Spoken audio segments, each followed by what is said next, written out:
de João Guimarães Rosa, do livro Primeiras Histórias, publicado em 1962, o conto Soroco, Sua Mãe, Sua Filha.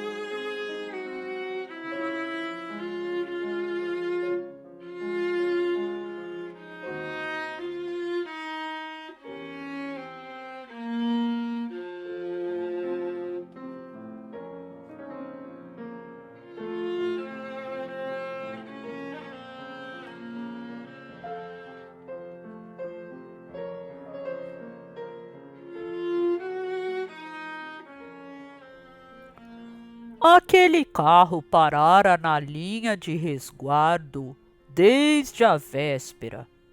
Tinha vindo com o expresso do Rio e estava lá, no desvio de dentro, na esplanada da estação.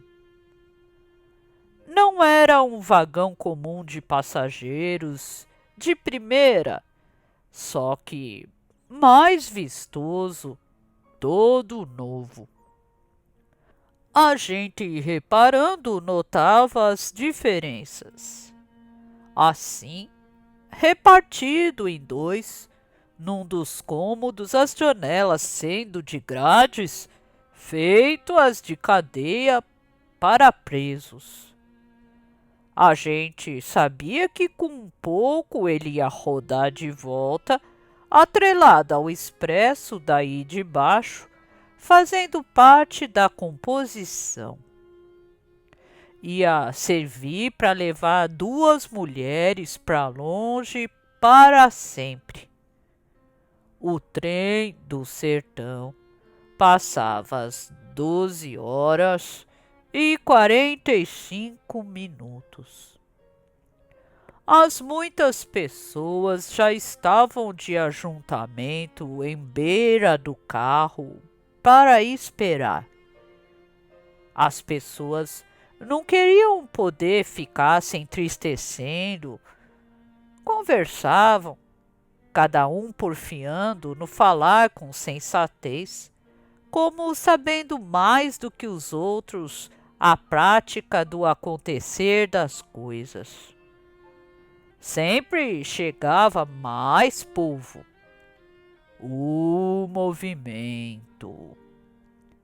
Aquilo quase no fim da esplanada, do lado do curral de embarque de bois, antes da guarita do guarda-chaves, perto dos empilhados de lenha. Soroco ia trazer as duas conforme. A mãe de Soroco era de idade como para mais de uns 70. A filha, ele só tinha aquela. Soroco era viúvo. Afora essas, não se conhecia dele o parente nenhum. A hora era de muito sol. O povo caçava jeito de ficarem debaixo da sombra das árvores de cedro. O carro lembrava um canoão no seco, navio. A gente olhava nas reluzências do ar, parecia que ele estava torto, que nas pontas se empinava. O borco bojudo do telhadilho dele alumiava em preto. Parecia coisa de invento de muita distância, sem piedade nenhuma, e que a gente não pudesse imaginar direito nem se acostumar de ver, e não sendo de ninguém. Para onde ia no levar as mulheres era para um lugar chamado Barbacena, longe. Para o pobre, os lugares são mais longe. O agente da estação apareceu, fardado de amarelo, com o livro de capa preta e as bandeirinhas verde e vermelha debaixo do braço. Vai ver se botaram água fresca no carro, ele mandou. Depois, o guarda-freios andou mexendo nas mangueiras de engate. Alguém deu aviso. Eles vêm! Apontavam da rua de baixo onde morava Soroco.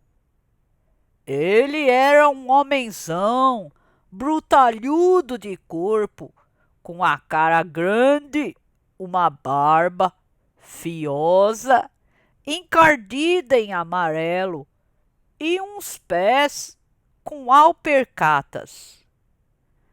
As crianças tomavam medo dele, mas da voz, que era quase pouca, grossa, que em seguida se afinava.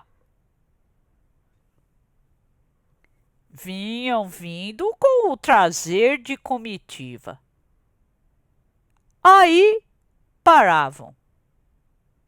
A filha, a moça, tinha pegado a cantar levantando os braços. A cantiga não vigorava certa, nem no tom, nem no se dizer das palavras, o nenhum. A moça punha os olhos no alto, que nem os santos e os espantados. Vinha enfeitada de disparates, num aspecto de admiração.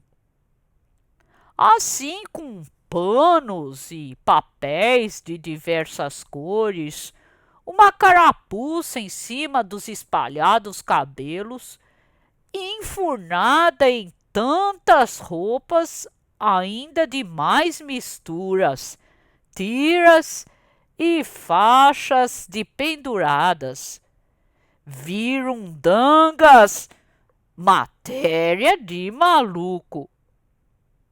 A véia só estava de preto, com um fichu preto. Ela batia com a cabeça nos docimentes. Sem tanto que diferentes, elas se assemelhavam. Soroco estava dando o braço a elas, uma de cada lado. Em mentira, parecia entrada em igreja num casório. Era uma tristeza, parecia enterro. Todos ficavam de parte, a chusma de gente, não querendo afirmar as vistas, por causa daqueles transmodos e despropósitos de fazer risos, e por conta de Soroco, para não parecer pouco caso. Ele hoje estava calçado de botinas e de paletó, com chapéu grande, botar a sua roupa melhor, os maltrapos. E estava reportado e atalhado, humildoso. Todos diziam a ele seus respeitos de dó. E ele respondia: Deus vos pague essa despesa. O que os outros se diziam? Que Soroco tinha tido muita paciência, sendo que não ia sentir farta dessas transtornadas pobrezinhas. Era até um alívio.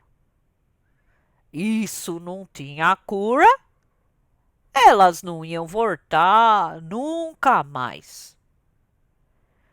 De antes, Soroco aguentara de repassar tantas desgraças, de morar com as duas, pelejava. Daí, com os anos, elas pioraram. Ele não dava mais conta, teve de chamar ajuda que foi preciso.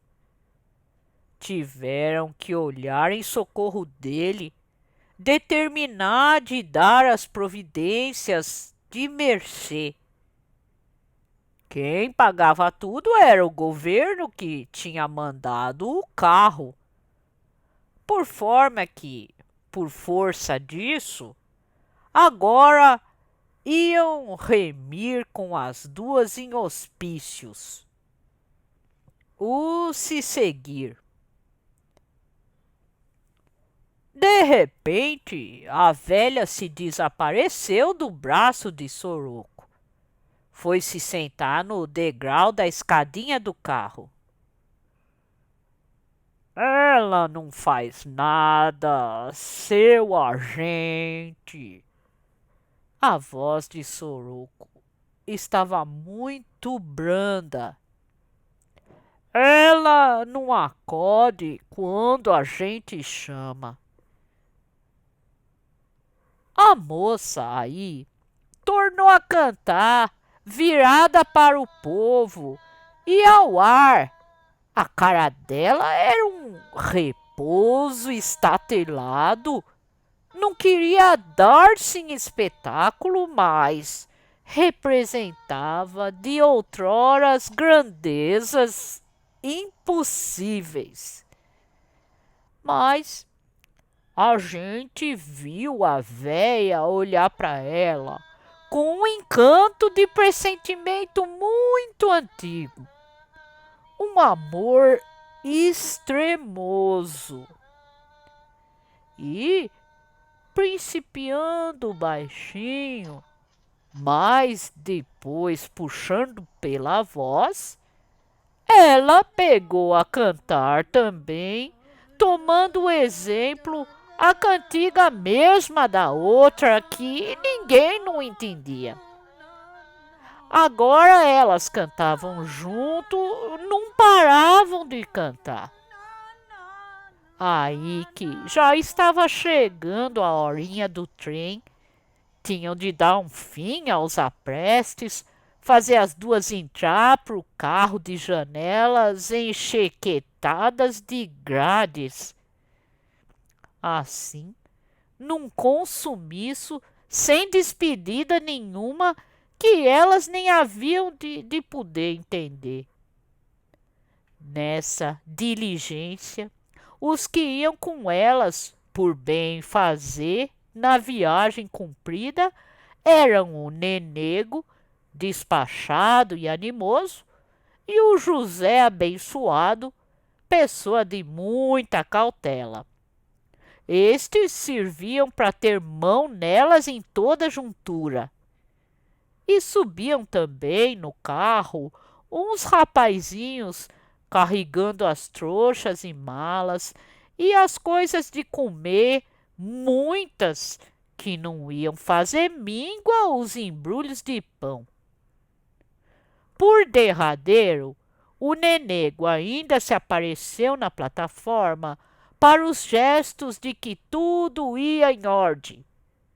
Elas não haviam de dar trabalhos. Agora mesmo, a gente só escutava era o acorçou do canto das duas, aquela xirimia que avocava, que era um constado de enormes diversidades desta vida, que podiam doer na gente sem jurisprudência de motivo nem lugar nenhum, mas pelo antes, pelo depois. Soroco. Tomara aquilo se acabasse. O trem chegando, a máquina manobrando sozinha para vir pegar o carro. O trem apitou e passou, se foi o de sempre. Soroco não esperou tudo se sumir, nem olhou, só ficou de chapéu na mão, mas de barba quadrada, surdo, o que nele mais espantava. O triste do homem lá, decretado, embargando-se de poder falar algumas suas palavras. Ao sofreu assim das coisas, ele no oco, sem beiras, debaixo do peso, sem queixa, exemploso. E lhe falaram: o mundo está dessa forma. Todos, no arregalado respeito, tinham as vistas neblinadas. De repente, todos gostavam demais de Soroco. Ele se sacudiu de um jeito arrebentado, desacontecido, e virou-se para ir-se embora. Estava voltando para casa como se estivesse indo para longe, fora de conta. Mas parou. Entanto que se esquisitou, parecia que ia perder o de si, parar de ser. Assim, num excesso de espírito fora de sentido. E foi o que não se podia prevenir. Quem ia fazer siso naquilo? Num rompido, ele começou a cantar alteado, forte, mas sozinho para si. E era a cantiga mesma de desatino que as duas tanto tinham cantado. Cantava continuando. A gente se esfriou, se afundou um instantâneo. A gente... E foi sem combinação. Nem ninguém entendia o que se fizesse. Todos de uma vez, de dó de Soroco, principiaram também a acompanhar aquele canto sem razão e com as vozes tão hartas. Todos caminhando com ele, Soroco, e canta que cantando atrás dele, os mais de trás quase que corriam, ninguém deixasse de cantar. Foi o de não sair mais da memória. Foi um caso sem comparação. A gente estava levando agora o Soroco para a casa dele de verdade. A gente, com ele, ia até onde que ia aquela cantiga.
de João Guimarães Rosa, do livro